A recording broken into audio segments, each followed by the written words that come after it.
हाम्रो सुख वा दुःख, हाम्रो ह्याप्पिनेस वा फेलियर को रिजन भनेकै वास्तवमा हामी नै हो। हामीमा यी सबै क्यारेक्टरहरू भयो भने त्यसको जवाबदेही हामी स्वयं हो कि। हामीलाई त हेर्नुहोस्, मैले बुझेको त दोषारोपण गर्नुपर्ने त केही ठाउँ छैन जस्तो लाग्छ मलाई त। किन भन्दाखेरि हाम्रो त फ्यामिली धेरै राम्रो ब्याकग्राउन्ड हो। अस्ट्रेलिया, अमेरिका, कोही राजनीतिज्ञ, कोही सभासद, कोही संसद, कोही पोलिटिसियन्स, कोही डक्टर, हो कि ल भन्नुहोस्। कसैबाट के कमी कमजोरी भएन। कमी कमजोरी भयो भने सायद यही सेल्फ स्टिमकै कमी कमजोरी हो कि मैले विषयवस्तुलाई गलत तरिकाले पो बुझेँ कि। ठिक छ, नो प्रब्लम। अब सच्याउने हो कि भन्ने प्रश्न आउँछ। अनि अर्को पोइन्ट छ यहाँ, pray to clear your head.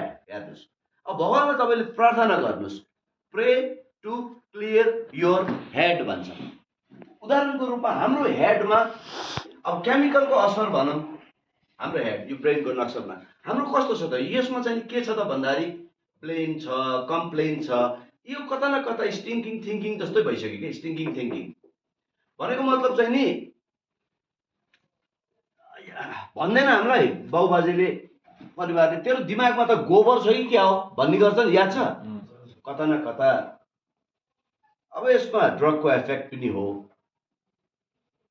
नलेजको कुरा पनि आउँछ, संस्कार कस्तो पाए त्यसमा पनि आउँछ, सायद बायो साइको सोसियल, यो तिनटै कुराले पनि रोल प्ले गर्छ कि मलाई थाहा छैन। त आफ्नो हेडलाई चाहिँ क्लियर गर्नुको लागि चाहिँ तपाईँले भगवान्लाई प्रे गर्नुपर्छ कि। तर अफसोस हामीले प्रे के को लागि गर्छौँ ल भन्नुहोस् त। जहिले पनि हामीले त प्रेमा पनि मागिरहेको हुन्छ। मलाई याद छ मैले एकचोटि प्रे गरेको थिएँ। मैले अब प्रायः प्रे गर्छु, नगर्ने होइन। त्यो सायद अब लामो समयसम्म ड्रग खाएको भएर ममा त्यो स्टिङ्किङ थिङ्किङ भन्ने कुराहरू थियो। सायद अलिकति मैले वर्कआउट नगरेको भए एङ्जाइटी डिप्रेसनतिर जान सक्ने सम्भावना थियो होला कि। मलाई नराम्रो नराम्रो विचारहरू आउने के, त्यो स्टिङ्क गर्ने के त्यो। अनि मैले भगवान्लाई मैले के भने भन्दाखेरि, त्यो भगवान् तपाईँ मलाई अरू कुरा केही पनि चाहिएन भगवान्, मैले कहिले जिन्दगी कसैको केही पनि बिगारेको छैन, मैले जीवनभर म आफूलाई बिगार्नु बाहेक अरू केही पनि काम गरिनँ। अहिले 25 वर्ष यस्तो यस्तो सोचाइहरू आउँछ, प्लिज अरू केही नगरिदियो भने कमसेकम त्यस्तो सोचाइहरू त हटाइदिनुहोस् न प्लिज, मिल्छ भने।